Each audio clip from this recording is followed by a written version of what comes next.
Shalom Bapak Ibu, Saudara-saudari Jemaat Gereja Oikos Bogor yang dikasihi Tuhan. Selamat pagi, selamat siang, selamat sore, dan selamat malam mungkin untuk Anda semua dimanapun Anda berada dan sedang menyaksikan tayangan ini. Bagaimana kabarnya semua? Saya harap semuanya senantiasa dalam keadaan sehat dan juga mengalami hari-hari yang luar biasa bersama Tuhan kita Yesus Kristus. Amin. Oke, minggu ini kembali lagi di Go Sharing Live yang saya harap setiap minggunya tetap bisa memberkati Bapak, Ibu, Saudara-saudari sekalian semua. Perkenalkan, saya Deskin. Saya yang minggu ini akan diberi kesempatan untuk sharing dan sedikit membagikan apa yang mungkin saya alami dan juga yang Tuhan ingatkan untuk saya secara pribadi hari-hari belakangan ini. Saya harap apa yang saya bagikan hari ini bisa memberkati kita semua dan kita boleh sama-sama belajar, boleh diambil Alkitabnya, buku catatannya. Saya harapkan Bapak Ibu Saudara-saudari sekalian semua bisa mencatat beberapa poin yang coba akan saya bagikan.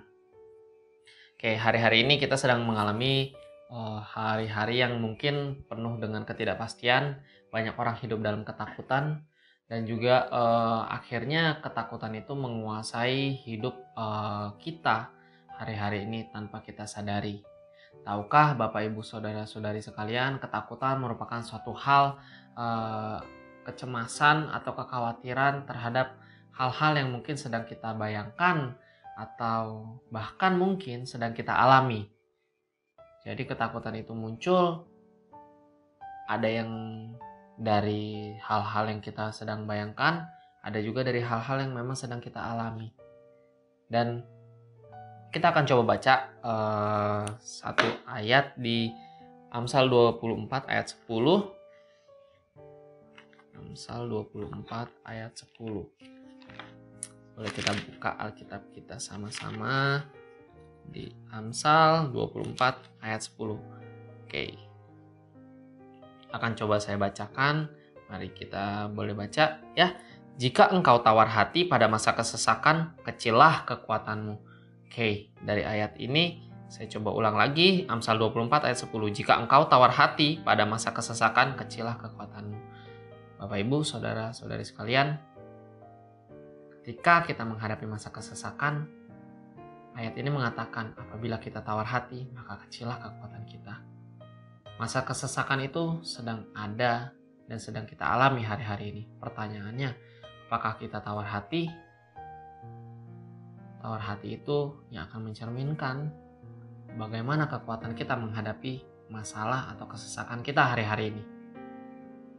Oke, karena dari itu saya hari ini mengangkat sebuah tema yang berjudul Jangan Takut. Amin. Saya harap kita boleh sama-sama belajar dari sharing saya hari ini, dan kita boleh sama-sama mengerti bahwa ketakutan itu ternyata adalah hal yang manusiawi. Mengapa saya katakan demikian? Karena Alkitab mencatat bahwa ternyata Tuhan Yesus juga pernah mengalami ketakutan. Mari kita sama-sama baca di Lukas 22 ayat 44. Ini menceritakan bagaimana kondisi Tuhan Yesus sesaat sebelum ingin ditangkap ya. Jadi Tuhan Yesus sedang berdoa di Taman Getsemani. Saya akan baca di Lukas 22 ayat 44. Ia sangat ketakutan dan makin bersungguh-sungguh berdoa, peluhnya menjadi seperti titik-titik darah yang bertetesan ke tanah. Tuhan Yesus ketika datang ke dunia, dia adalah 100% Tuhan dan 100% manusia. Ketika dia ingin disalib, dia juga merasakan ketakutan. Tapi di ayat ini dibilang, ia sangat ketakutan dan makin bersungguh-sungguh berdoa. Pertanyaannya, apakah Tuhan Yesus menjadi tawar hati? Tidak. Justru dia semakin sungguh-sungguh berdoa. Jadi di sini menunjukkan bahwa ternyata Tuhan ketika dia menjadi 100% Tuhan dan manusia pada saat datang ke dunia, dia juga mengalami ketakutan. Jadi saya mau kasih tahu untuk Bapak Ibu Saudara-saudari sekalian bahwa ketakutan itu adalah hal yang wajar. Tapi yang jadi permasalahan ketika ketakutan itu sudah mulai terus-menerus mengganggu hidup kita. Ketakutan itu adalah satu kondisi di mana iman kita sedang diuji. Dan saya akan coba sedikit bagikan bahwa dari ketakutan akan menyebabkan kita bisa menjadi tawar hati. Ketika kita tawar hati, iman kita mulai goyah dan akhirnya pengharapan kita akan mulai hilang. Ketika kita tidak punya pengharapan, akan sangat berat untuk kita menghadapi hidup kita atau bahkan masalah yang datang dalam hidup kita. Kemudian yang kedua, ketakutan dapat menyebabkan pikiran kita dihantui oleh ketakutan itu. Jadi ketakutan itu menghantui pikiran kita. Ketika pikiran kita mulai dihantui oleh ketakutan, akan banyak beban-beban kehidupan yang menumpuk dalam pikiran kita, sehingga menyebabkan kita akan mungkin sulit tidur karena banyak pikiran. Ketika kita sulit tidur, kurang istirahat, daya tahan tubuh kita turun, akhirnya kita akan menjadi mudah sakit. Apalagi di masa pandemi ini, ketika kita daya tahan tubuh kita turun, sangat berbahaya sekali kalau sampai kita tertular penyakit atau mungkin ada beberapa penyakit yang akhirnya mengidap dalam diri kita. Dan yang ketiga, ketakutan menyebabkan kita cenderung memandang semua hal negatif. Jadi kita akan melihat hal-hal di sekitar kita itu sesuatu hal yang negatif. Kita akan lebih gampang melihat sesuatu hal dari sisi negatifnya. Oke, saudara. Nah, ada satu statement yang sangat menarik yang saya coba cari. Saat kita tidak mampu mengendalikan ketakutan kita, maka kita akan dikendalikan oleh ketakutan itu. Oke, jadi ketika kita tidak mampu untuk mengendalikan ketakutan kita, hidup kita akan dikendalikan oleh ketakutan itu. Pertanyaannya, maukah Bapak, Ibu, Saudara-saudari sekalian hidup dikendalikan oleh ketakutan? Oke, maka dari itu saya akan membagikan hari ini bagaimana caranya agar hidup kita tidak dikendalikan oleh ketakutan. Agar mudah untuk menghafalnya, saya akan menyingkat ini dengan STMJ. Oke, bukan susu telur madu jahe, tapi saya akan coba uraikan. S yang pertama yaitu seleksi apa yang Anda lihat hari-hari ini. Kita baca ayatnya di Matius 6 ayat 22 sampai 23. Matius 6 ayat 22 sampai 23. Mata adalah pelitah tubuh. Jika matamu baik, teranglah seluruh tubuhmu. Jika matamu jahat, gelaplah seluruh tubuhmu. Jadi jika terang yang ada padamu gelap, betapa gelapnya kegelapan itu. Amin. Oke, jadi mata merupakan pelita tubuh. Dia menentukan, dari apa yang kita lihat akan menentukan apa yang kita rasakan. Jadi kita harus mengendalikan mata kita, mengendalikan apa yang kita lihat. Kita akan belajar dari satu kisah di 2 Raja-Raja 6 ayat 15 sampai 17. Ketika pelayan abdi Allah bangun pagi-pagi dan pergi keluar, maka tampaklah satu tentara dengan kuda dan kereta ada di sekeliling kota itu. Lalu berkatalah bujangnya itu kepadanya, "Celaka tuanku, apakah yang akan kita perbuat?" Jawabnya, "Jangan takut, sebab lebih banyak yang menyertai kita daripada yang menyertai mereka." Lalu berdoalah Elisa, "Ya Tuhan, bukalah kiranya matanya supaya ia melihat." Maka Tuhan membuka mata bujang itu sehingga ia melihat. Tampaklah gunung itu penuh dengan kuda dan kereta berapi di sekeliling Elisa. Wow, luar biasa. Ini adalah satu kondisi di mana kejadian yang sama tapi dari cara pandang yang berbeda menghasilkan respon yang berbeda. Elisa yang mampu melihat bahwa ketika dia dikepung oleh tentara Aram, dia bukan cuma melihat tentara Aram, tapi dia juga melihat bala tentara Tuhan yang juga ikut menyertai dia dan bahkan jauh lebih banyak memenuhi gunung itu. Tapi bujangnya, dia menjadi panik, dia bahkan bilang, "Celaka tuanku." Karena dia hanya melihat tentara yang terlihat secara fisik. Tapi dia nggak melihat bahwa Tuhan mengirimkan tentara juga yang menyertai mereka bahkan jauh lebih banyak. Bagaimana dengan Bapak Ibu Saudara, saudari hari-hari ini? Apakah kita melihat hal-hal itu hanya dari sudut pandang kita? Atau kita sudah mulai berubah? untuk melihat semua itu dari sudut pandang Tuhan. Maka dari itu, Bapak Ibu Saudara-saudari sekalian, kita harus menjaga mata kita. Karena dari apa yang kita lihat mampu mempengaruhi apa yang kita rasakan, apa yang kita lakukan, bahkan bagaimana respon setiap kita. Amin. Oke, kita masuk di poin yang kedua. T. Taruh Tuhan Yesus di antara Anda dan masalah Anda. Kita baca ayatnya di Mazmur 34 ayat 5 sampai 11. Mazmur 34 ayat 5 sampai 11. Mari kita baca sama-sama. Aku telah mencari Tuhan, lalu Ia menjawab aku dan melepaskan aku dari segala kegentaranku. Tunjukkanlah pandanganmu kepadanya, maka mukamu akan berseri-seri dan tidak akan malu tersipu-sipu. Orang yang tertindas ini berseru dan Tuhan mendengar. Ia menyelamatkan dia dari segala kesesakannya. Malaikat Tuhan berkemah di sekeliling orang-orang yang takut akan dia, lalu meluputkan mereka. Kecaplah dan lihatlah betapa baiknya Tuhan itu. Berbahagialah orang yang berlindung padanya. Takutlah akan Tuhan, hai orang-orangnya yang kudus, sebab tidak berkekurangan orang yang takut akan Dia. Singa-singa muda merana kelaparan, tetapi orang mencari Tuhan tidak kekurangan sesuatu pun yang baik. Amin. Oke, jadi dari sini kita belajar dengan menaruh Tuhan di antara kita dan masalah kita, maka hal itu akan mengubah cara pandang kita melihat suatu masalah dari cara pandang Tuhan. Ketika kita sudah melihat masalah dari cara pandang Tuhan, maka ketakutan itu akan hilang. Sebab apa? Damai sejahtera Tuhan yang melampaui segala akal itu datang atas hidup kita. Karena kita tahu kita punya Tuhan yang jauh lebih besar daripada setiap masalah kita, daripada setiap badai yang datang dalam hidup kita. Maka dari itu kita akan mampu melewati semua masalah kita tanpa ketakutan. Amin. Bapak Ibu Saudara-saudari sekalian. Oke, poin yang ketiga, M. Meningkatkan pengharapan kita di dalam Tuhan. Iblis tidak akan mampu atau tidak akan bisa mencuri iman kita. Tetapi yang iblis akan rusak adalah pengharapan kita. Jadi dia nggak akan bisa langsung mencuri iman kita, tapi dia akan coba rusak dulu pengharapan kita. Ketika pengharapan kita sudah rusak, dihancurkan, kita tidak akan bisa melangkah. Akhirnya di situ iman kita mulai goyah. Gitu Bapak Ibu Saudara-saudari sekalian.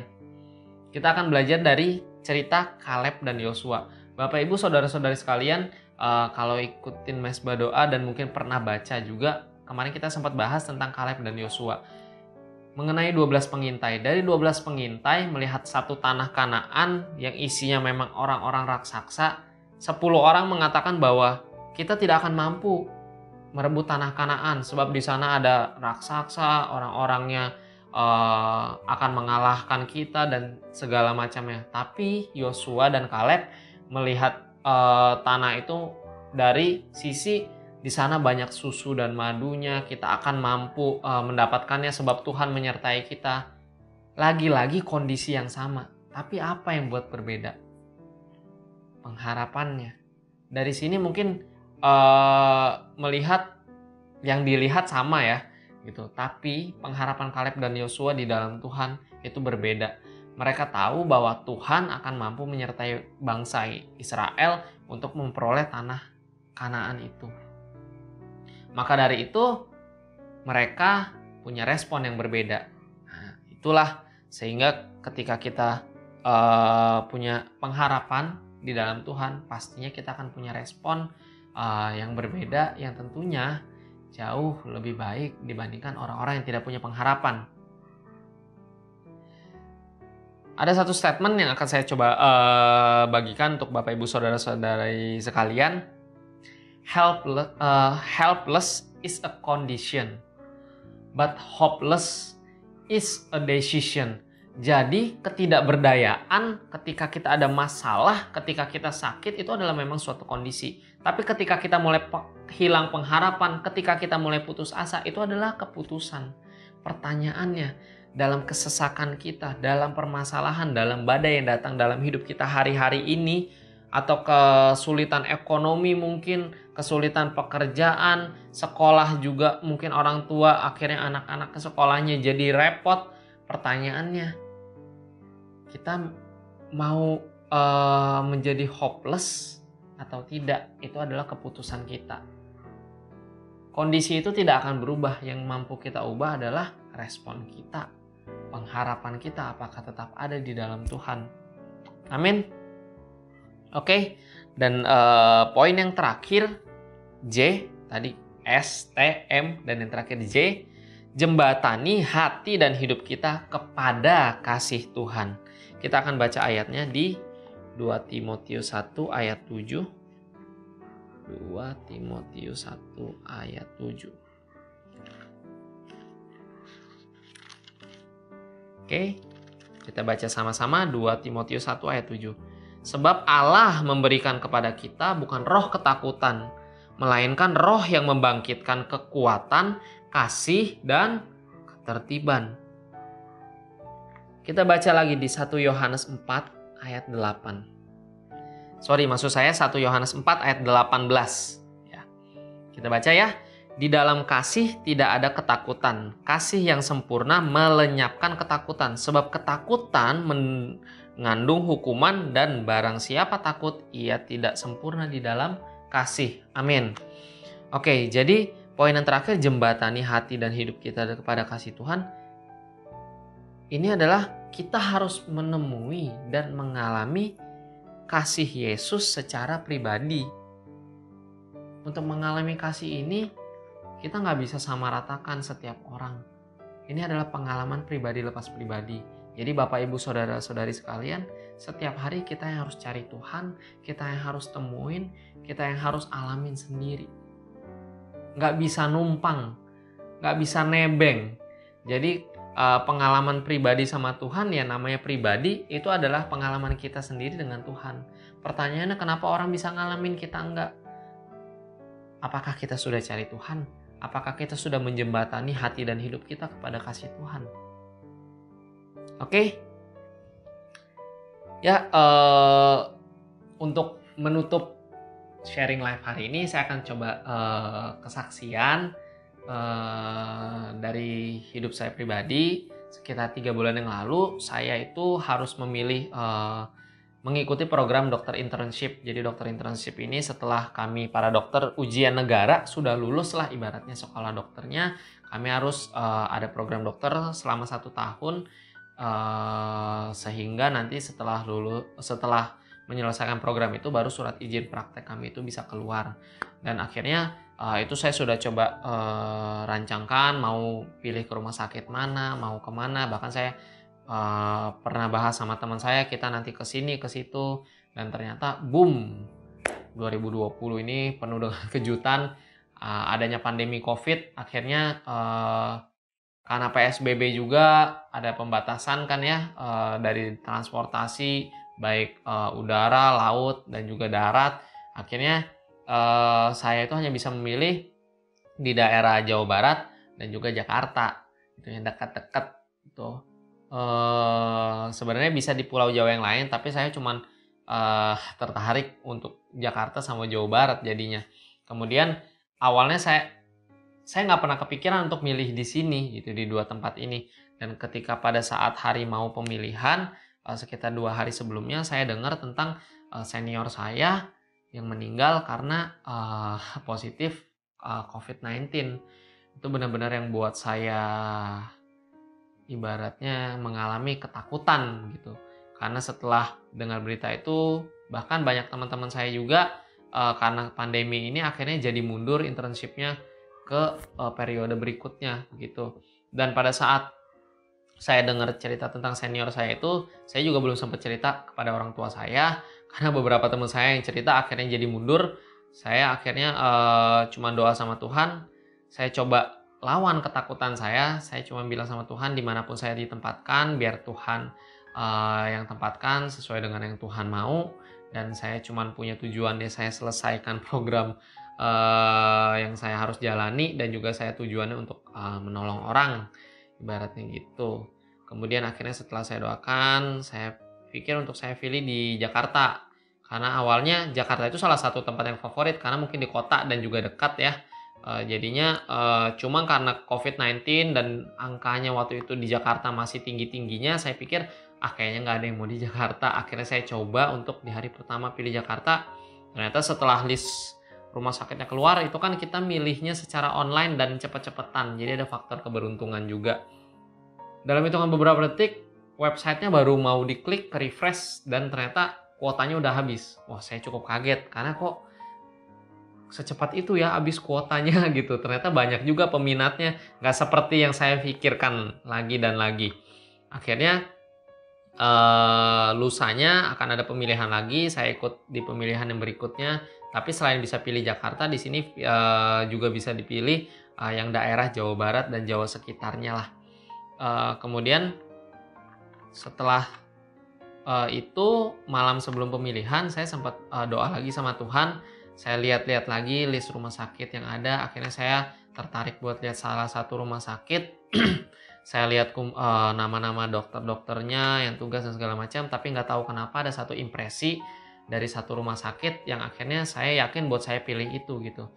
Saya cuma bilang sama Tuhan, Tuhan kalau emang Tuhan izinin saya di sini ya mudah-mudahan besok nggak hilang lah pada saat mau ngeklik kayak kemarin. Jadi pada saat saya milih dapat di situ. Akhirnya kebesokannya pada saat pemilihan, puji Tuhannya saya dapat di tempat yang memang saya yakinin saat malamnya gitu ya. Dan memang kalau dibandingin dengan apa yang pernah saya rancangkan atau saya rencanakan itu jauh banget dari apa yang pernah saya rancangkan. Nggak pernah kepikiran gitu, benar-benar berbeda gitu.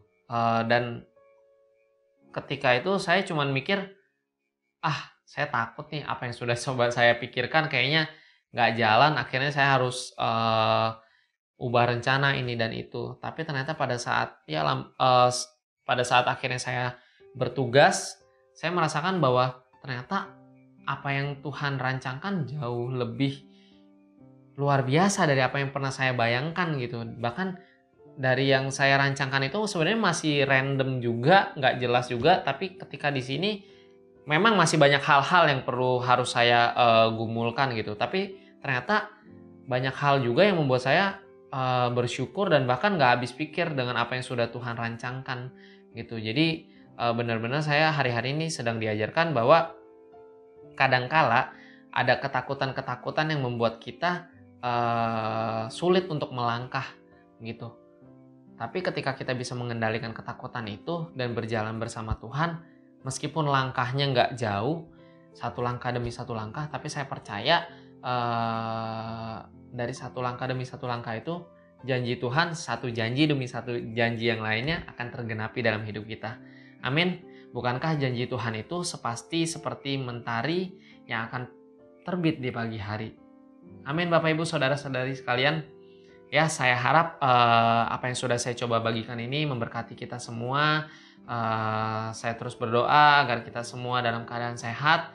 Mari saya undang Bapak Ibu Saudara-saudari sekalian untuk terus dukung konten-konten dari Gereja Oikos Bogor kita ini, di mana dari Go Bogor Online Service ini sekarang sudah banyak konten-konten. Di hari Rabu ada Go Sharing Live ini, kemudian di hari Jumat ada sharing dari Go TNT, Sabtu ada sharing dari Go Student, hari Minggu ada ibadah online dan juga ada ibadah eksis, jangan lupa. Dan terus dukung gereja kita melalui setiap konten yang ada. Saya percaya setiap konten yang sudah disiapkan mampu memberkati Bapak dan Ibu dan saudara-saudari semua serta keluarga, dan kita terus dukung dan doakan sehingga keadaan ini bisa segera membaik. Jadi nantinya kita akan bisa kembali berkumpul bersama-sama untuk sama-sama beribadah, untuk sama-sama kita saling melayani, sama-sama kita saling mendukung satu dengan yang lain. Dan saya harap di hari-hari ini kita belajar untuk terus hidup di dalam Tuhan dengan lebih sungguh-sungguh lagi, sehingga ketakutan yang tadi sudah saya coba sharingkan tidak akan menguasai hidup kita. Amin. Jangan lupa untuk di like setiap postingan yang ada, baik di Instagram ataupun di YouTube dan setiap sosial media. Jangan lupa juga untuk channel ini di subscribe dan bisa dinyalakan loncengnya ya, agar ada notifikasi setiap ada updatean dari channel ini. Terima kasih Bapak Ibu, saudara-saudari semua yang sudah mendengarkan. Saya harap bisa memberkati. Sampai bertemu di kesempatan berikutnya. Tuhan Yesus memberkati.